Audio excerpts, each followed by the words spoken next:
Live television is a strange place for a heart to break. It's loud, it's bright. Every second is watched, recorded, judged. And yet, on one ordinary night, in front of millions of viewers, Johnny Carson, the man America believed nothing could shake, found himself unable to hold back his tears, not because of a tragedy, not because of a scandal, not because of anything dramatic or staged, but because of a 7-year-old boy whose words cut through the noise of television, bypassed the cameras, and went straight into the quietest, most hidden part of Johnny Carson's heart. It was the night a child's honesty brought one of the greatest entertainers in history to his knees, and the world watched, frozen, breathless, as Johnny Carson broke down on live TV. The show had started like any other. The monologue was sharp, the crowd was warm, the laughter flowed easily. Producers were relaxed, cameras moved in smooth arcs, and Johnny Carson was in his usual form, calm, witty, unstoppable. Then came the segment featuring a young boy, a 7-year-old who had won a small talent contest. Just a sweet moment, a feel-good segment, the kind of thing Carson used to soften the edges of a long night. The boy walked onto the stage with oversized shoes, a nervous smile, and a tiny voice that trembled as he spoke into the microphone. Johnny leaned forward, hands clasped together, smiling with the patience of a gentle grandfather. No one knew what was coming, not the audience, not the producers, not Johnny himself. Because sometimes the purest truths come from the smallest voices. Johnny asked him simple questions. What's your name? Are you excited to be here? What do you want to be when you grow up? The boy answered shyly at first. Then Johnny asked the question that opened the door. Did anyone help you get here tonight? The boy nodded. And what he said next shifted the entire energy of the room. My mom brought me, even though she's sick. She said she didn't want me to be sad anymore. The studio fell completely silent, the kind of silence that doesn't feel empty but full of emotion, full of something heavy and sacred. Johnny blinked. Something in his eyes changed. A spark, a fracture. He leaned closer. What do you mean she's sick? He asked softly. The boy fiddled with his fingers, looked down, and whispered, She said she might not be here much longer, so she told me to keep being brave. And she told me to tell you, thank you for making her laugh when she's hurting. Johnny inhaled sharply. It was small, but the mic caught it. A breath that wasn't just air. A breath that carried 30 years of memories, loss, regret, and an ache he had buried deep under jokes and applause.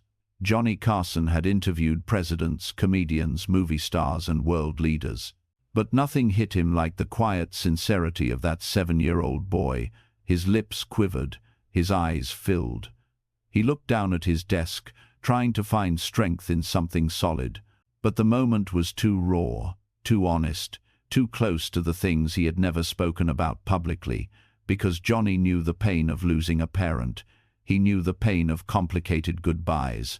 He knew what it meant to wish for one last chance to say something that needed saying. He swallowed hard, but the emotion refused to settle.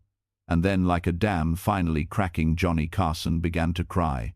Not theatrical tears, not polished Hollywood emotion, but real tears, quiet, uncontrolled, human. The studio froze.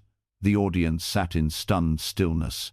Even the cameras hesitated, unsure whether to zoom in or give a legend his dignity. Johnny lifted a hand to his face. His voice broke. Tell your mother. Tell her she's stronger than she thinks. The boy stepped toward Johnny, a tiny figure walking into the light with the bravery only children possess. He reached out and gently touched Johnny's hand. It's okay, he said softly. Everyone cries sometimes. The words landed like a soft hammer against everything Johnny had spent a lifetime hiding. The crowd gasped. Producers wiped their eyes. America watched history. In a single moment, a child had disarmed the most composed man in television. Johnny squeezed the boy's hand, unable to speak. It wasn't a celebrity moment. It wasn't a performance. It was life. Real, fragile, beautiful life breaking through the machine of show business.